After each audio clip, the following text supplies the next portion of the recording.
Hey guys, how's it going? Hope you're doing well. My name is Crown, and today I'm going to read you some very interesting stories that I hope that you're gonna love. And now, without further ado, let's go!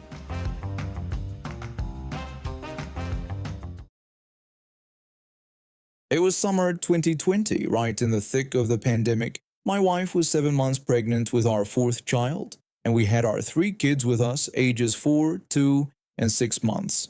Not exactly ideal circumstances for a grocery run, but with everything going on, sometimes you just had to make it work as a family unit. We pulled into the parking lot at our local grocery store. If you're not from Texas, let me paint you a picture of what summer means here. It was easily 95 degrees in the shade, and inside a car with the windows up, temperatures can hit over 135 degrees in minutes. It's the kind of heat that kills. The parking lot was packed as usual. We were slowly cruising down one of the aisles looking for a spot when this guy in a sedan came flying down from the opposite direction. Without any warning or courtesy, he cut right in front of us and whipped into one of the expectant mother or with children parking spaces near the front of the store. My wife and I just looked at each other. Here we were, literally, the exact demographic those spaces were designed for. Pregnant wife, multiple small children, stroller in tow, and this guy had just swooped in and taken it. We ended up parking much further down the aisle, which meant we'd have to walk about 300 feet more than necessary through a busy parking lot with our circus in tow. When we were getting the kids organized and the stroller out, I noticed something odd. The guy was still sitting in his car, engine off, windows up. He'd been in such a rush to snag that parking spot, but now he was just sitting there. Finally, after about 5 minutes, he got out and started walking toward the store entrance, right in front of us. That's when I decided to say something. I called out to him while pushing the stroller, telling him that the parking space was really meant for pregnant women and families with small children. I wasn't aggressive about it, just matter of fact while trying to keep my 4-year-old from wandering off. He turned around and replied in a very dismissive way that yes, his kids were in the car. The way he said it made it clear he thought that was a perfectly reasonable explanation, but I decided to play along with whatever game he was playing. I told him it was too hot for anyone to be left in a car without air conditioning and that it wasn't safe. We were getting close to the store entrance at this point. He just waved me off like I was bothering him and said the kids would be fine and not to worry about it. That's when something clicked for me. This guy had just admitted to leaving children in a hot car in the Texas summer heat. Whether he was lying about having kids in there or telling the truth, either way, he just said something that warranted attention. When we walked into the store, I spotted a manager near the customer service desk. She was wearing the typical polo shirt and name tag that marked her as store management. I approached her and explained that I needed to report something. I pointed out the man and told her he had just admitted to me that he had children left in his car in this heat. I explained how he had taken a parking space designated for families with children, and when I questioned him about it, he claimed the kids were in the car and that they'd be fine. I made sure to mention that I hadn't looked closely enough to see if there actually were kids in there, but I thought someone should know about what he had said. The manager thanked me for reporting it and said they took these situations very seriously. She told me they would look into it right away.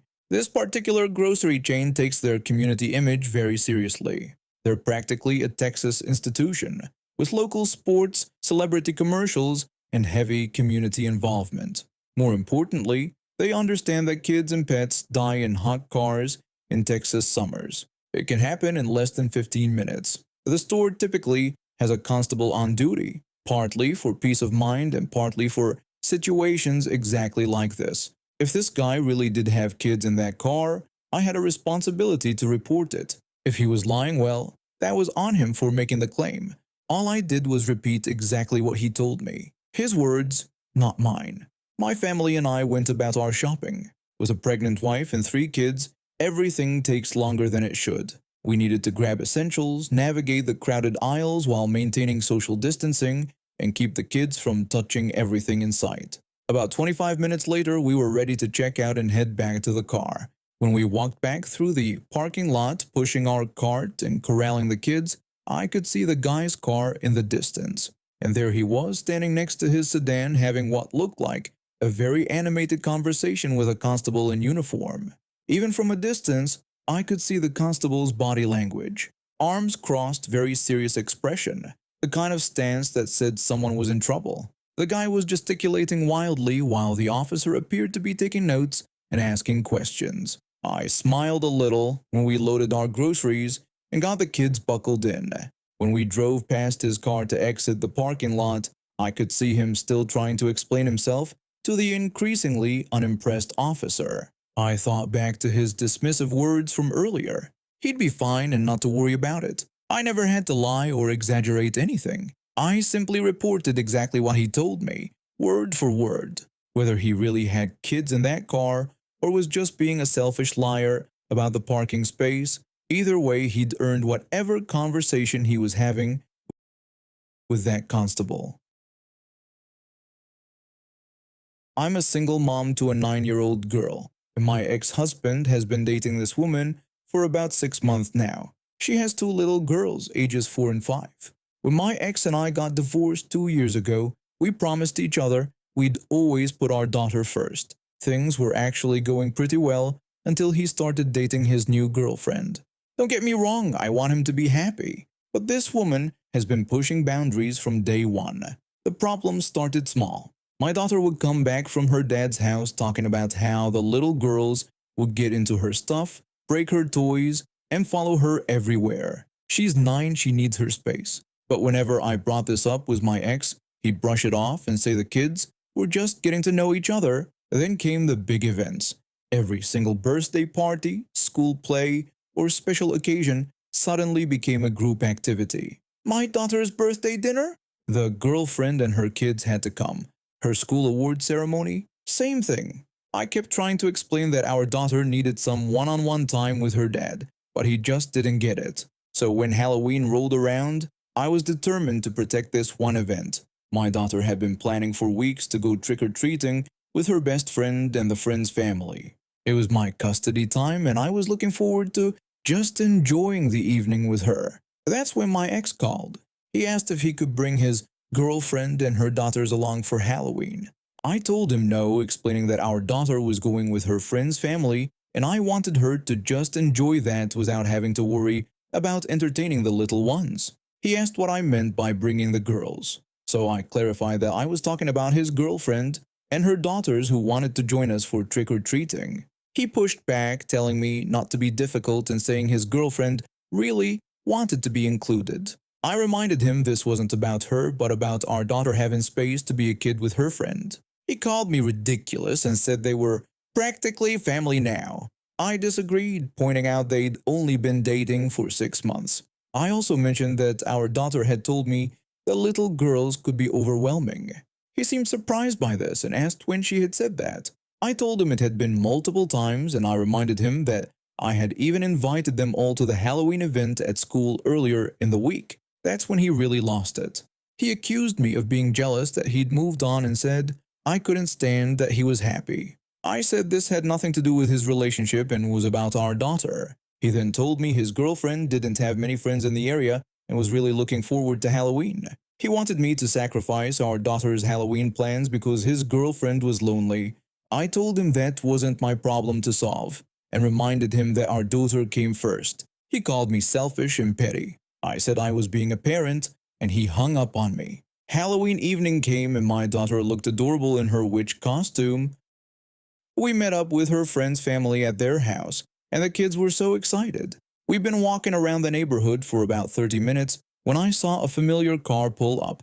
Out stepped my ex, his girlfriend, and her 2 little girls, all in matching fairy costumes that clearly cost more than my rent. The girlfriend, Karen, walked right up to us with this fake smile plastered on her face. She announced it was a surprise and that they had decided to join us after all. My daughter's face fell. Her friend looked confused. The friend's parents looked at me like they were waiting for an explanation. I reminded Karen that we had talked about this and I had said no. She brushed me off, saying the girls were so excited when they heard about trick-or-treating and asking if I really wanted to disappoint them.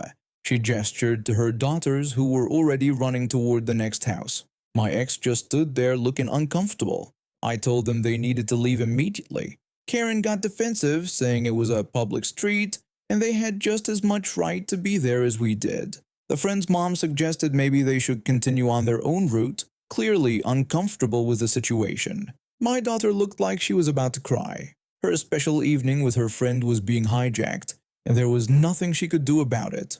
I pointed out to Karen that while it was indeed a public street, they were following us to insert themselves into plans they weren't invited to. Karen said she didn't understand why I was being so hostile, claiming we were all family now. I corrected her, saying we weren't family and they'd only been dating for 6 months. Karen then made a snide comment about how some people were trying to create a blended family environment and some people cared about all the children involved. That did it.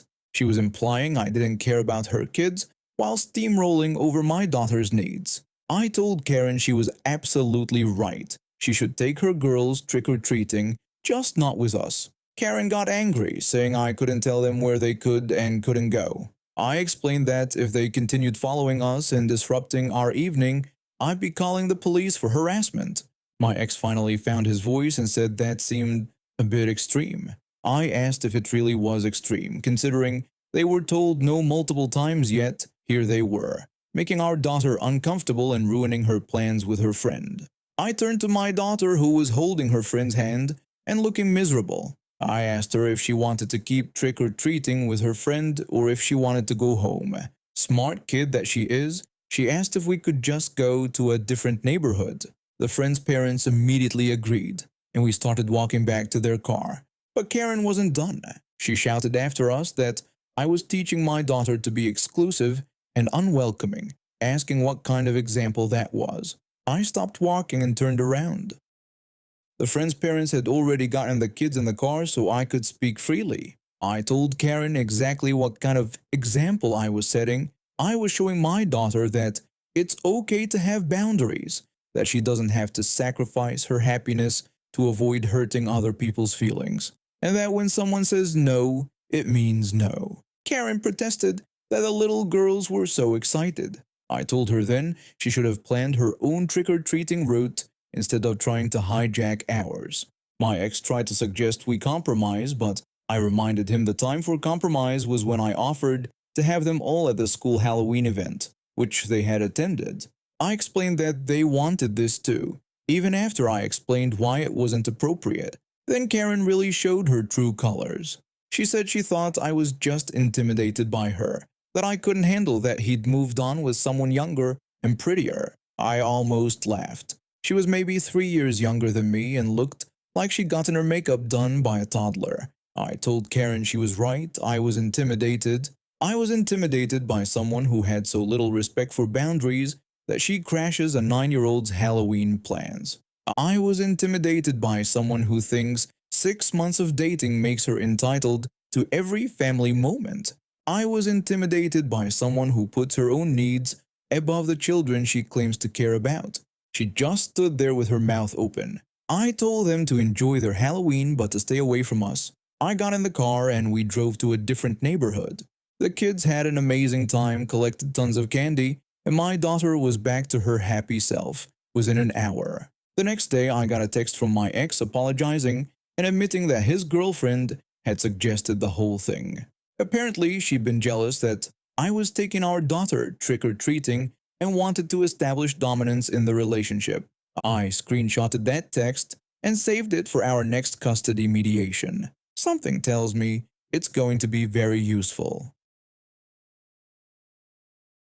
I'm active duty military, been serving for about 6 years now. I was on leave visiting my mom who lives across town, and I always take the subway because parking downtown is a nightmare and costs more than I make in a day. The military gives us these transit passes that work just like regular subway cards, but they look a bit different. They're green instead of the usual blue ones civilians get. That morning I was heading back to base after spending the weekend helping my mom move some furniture. I was in my dress uniform because I had to report directly to my commanding officer about a transfer request. I swiped my military transit pass at the turnstile, heard the beep, walked through, and headed down to the platform. The train was packed as usual during rush hour. I found a spot near the door and just minded my own business, checking my phone for any messages from my unit. That's when I noticed this woman staring at me from across the car. She was probably in her 40s, had this angry expression on her face, and kept looking me up and down like I'd done something wrong. When the next stop came, she actually got up and walked over to me. The train was so crowded that people were pressed together, but she somehow made space to get right in front of me. She told me she had seen what I did back there. I was confused and asked her what she meant. She accused me of jumping over the turnstile without paying and said I thought I could steal from the city just because I was wearing a uniform. I was confused at first because I definitely paid, well, used my military pass, which is the same thing. I explained to her that I had used my transit pass and that I had a military pass that covered my fare. She called that complete garbage and said she watched me hop right over. She told me I was a disgrace to the uniform. People around us were starting to stare, which made me uncomfortable. I don't like being the center of attention, especially when someone's accusing me of something I didn't do. I promised her that I had swiped my card and walked through normally. I offered to show her my pass if she wanted to see it. I reached into my pocket to get my wallet, but she immediately got more aggressive. She told me not to try to distract her with some fake cards and said she knew what she saw. She said she was calling the transit police right then. She pulled out her phone and started dialing. I tried to stay calm because getting into an argument with a civilian while in uniform would not look good for anyone.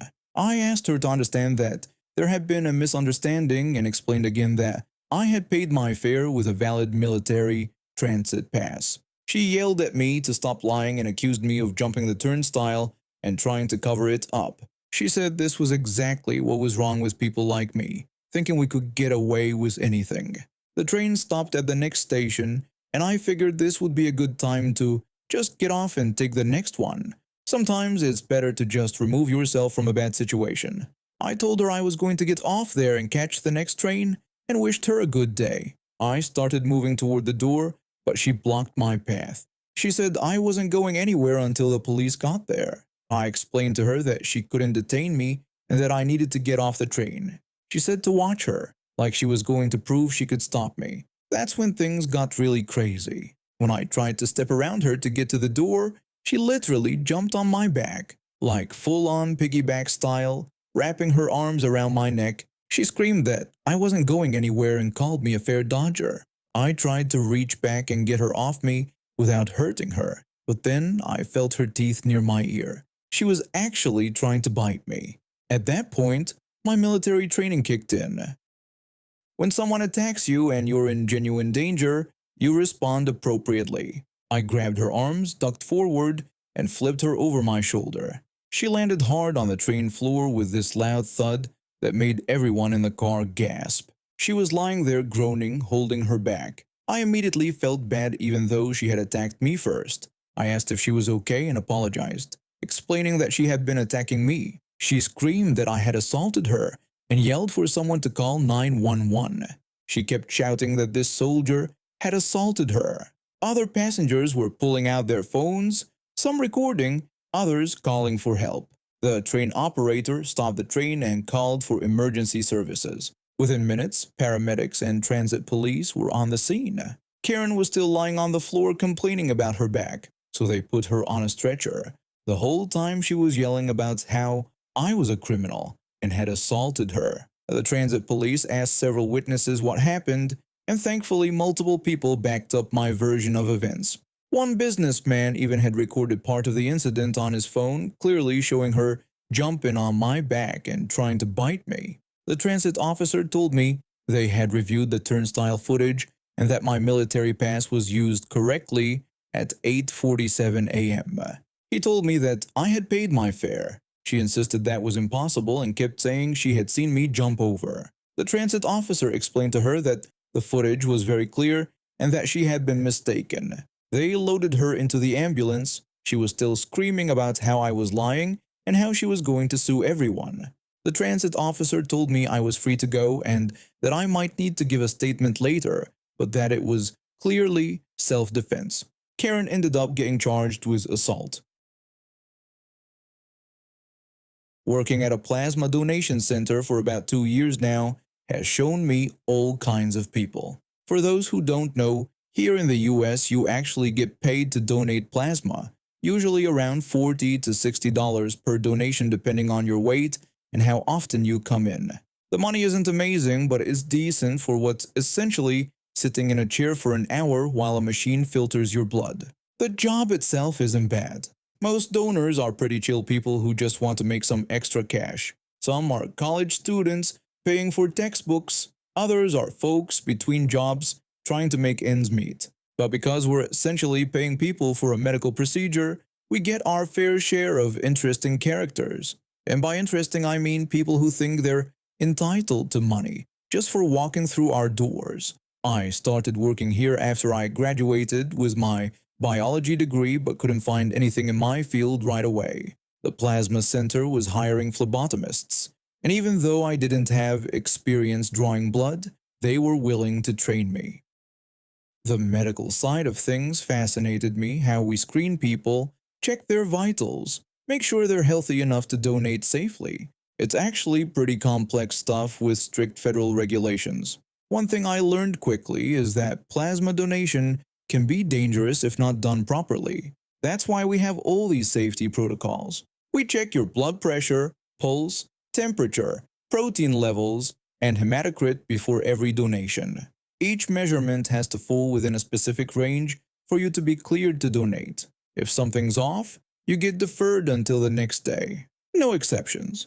We also have this rule about retakes. If one of your vital signs is out of range, we can retake that specific measurement exactly once. That's it. Any more than that and it becomes testing according to the Clinical Laboratory Improvement Amendments, which we absolutely cannot do. Our compliance officer drilled this into our heads during training. So anyway, last Tuesday I was working the afternoon shift when this situation happened.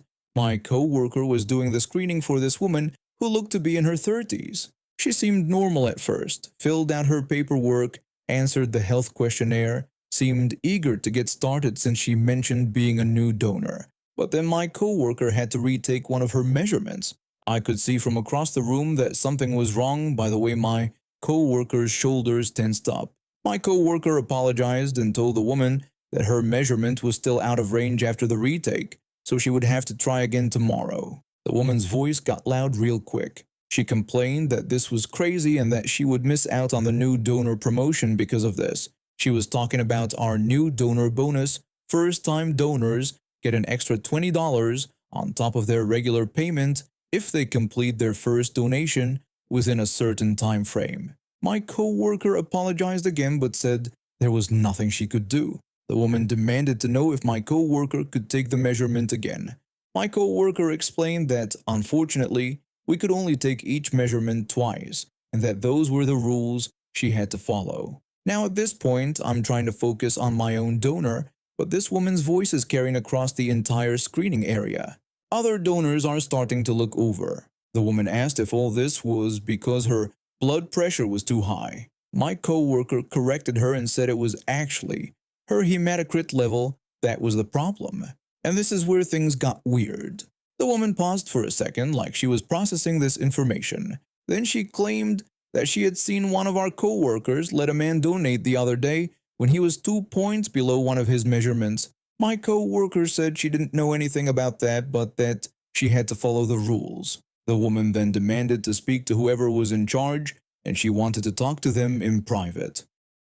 My co-worker called for our manager, but before she arrived, this woman actually pulled out her phone and started making a call right there in the screening area. She wasn't even trying to be quiet about it. I could hear her telling someone on the phone about the nonsense that was happening. She claimed that we were refusing to let her donate because her levels were off, but that the other day we had let a white man go through when he was 2 points below his measurements. I felt my stomach drop when she said that. She was making this about race when it had absolutely nothing to do with race. We defer people of all colors, genders, and backgrounds when their vitals are out of range. It's not personal, it's safety protocol. The thing about hematocrit levels is that they do tend to run lower in African Americans on average, but that doesn't mean we have different standards for different races.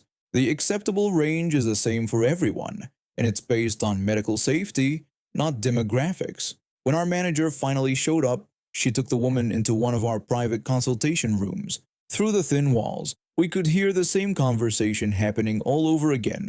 Our manager explained that we only take each measurement twice and that the woman would have to come back tomorrow. The woman asked again about the man from the other day who supposedly got through with measurements that were 2 points low. Our manager said that we do not let anyone through with out-of-range measurements. This is absolutely true.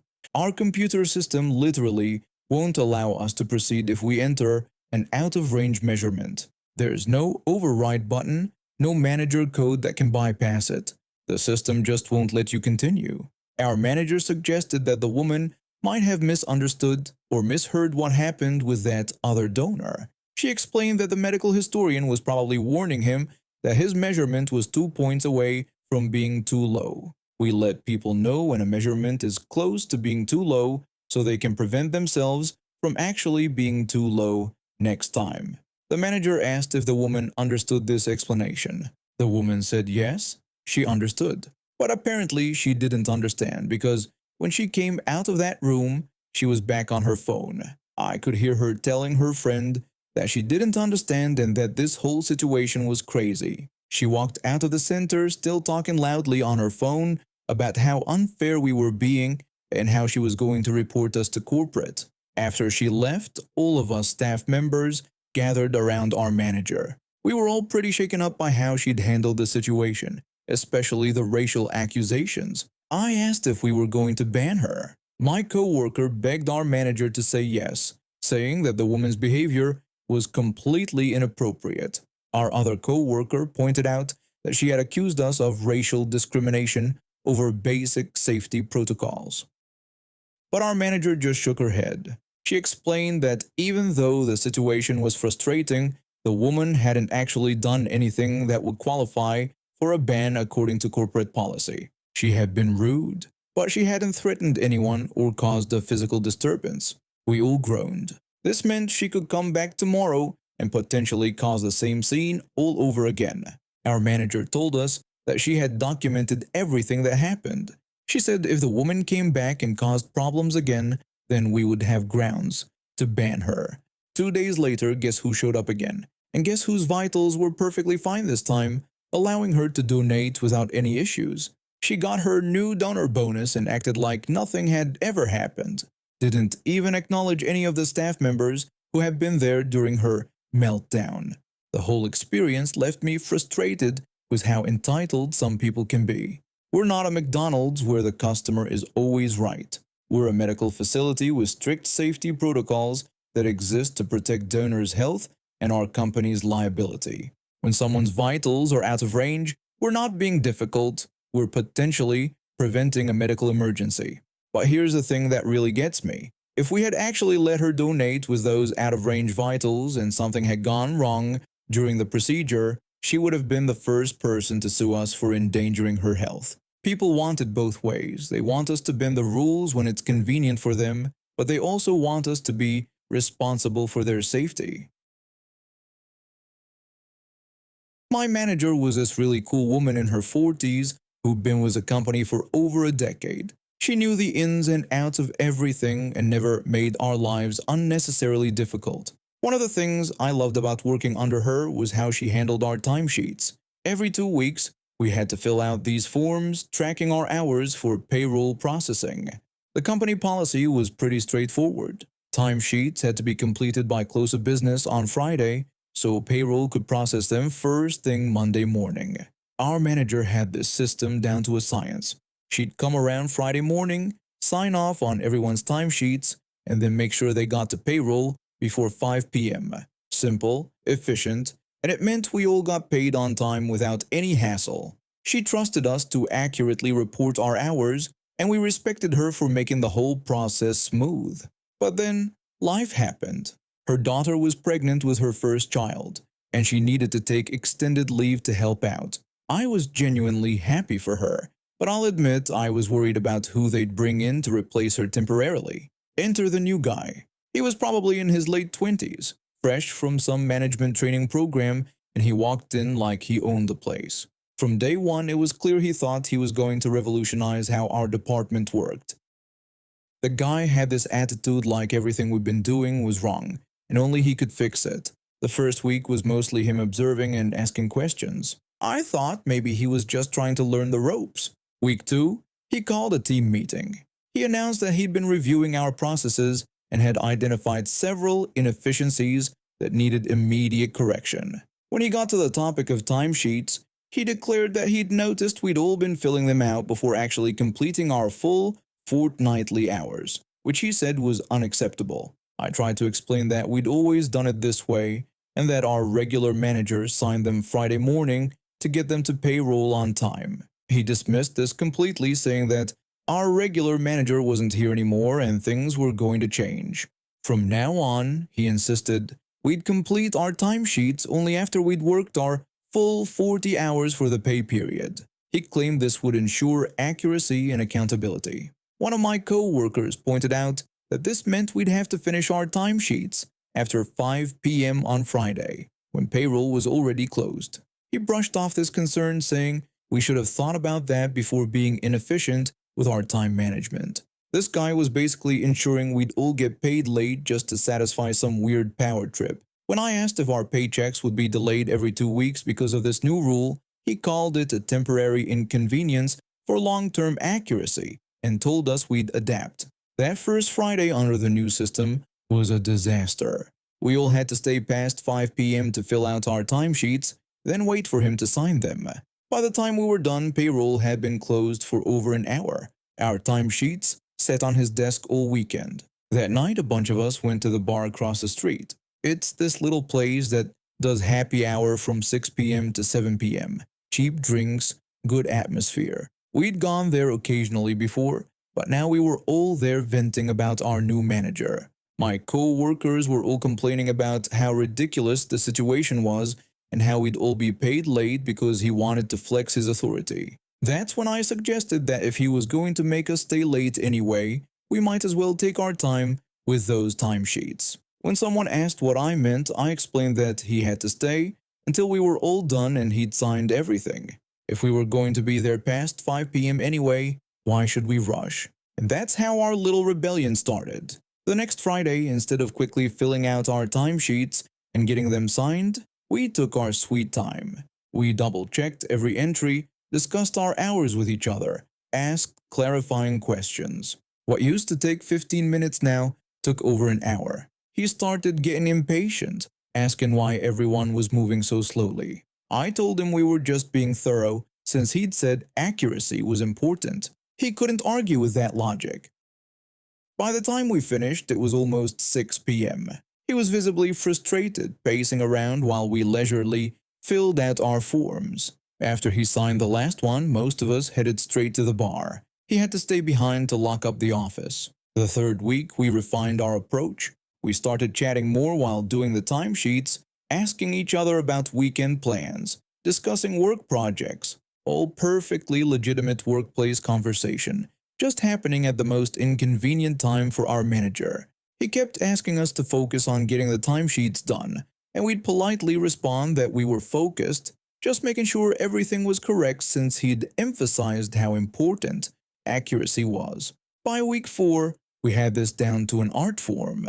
Some people brought snacks to share while we worked on timesheets. Others used the time to organize their desks or catch up on emails.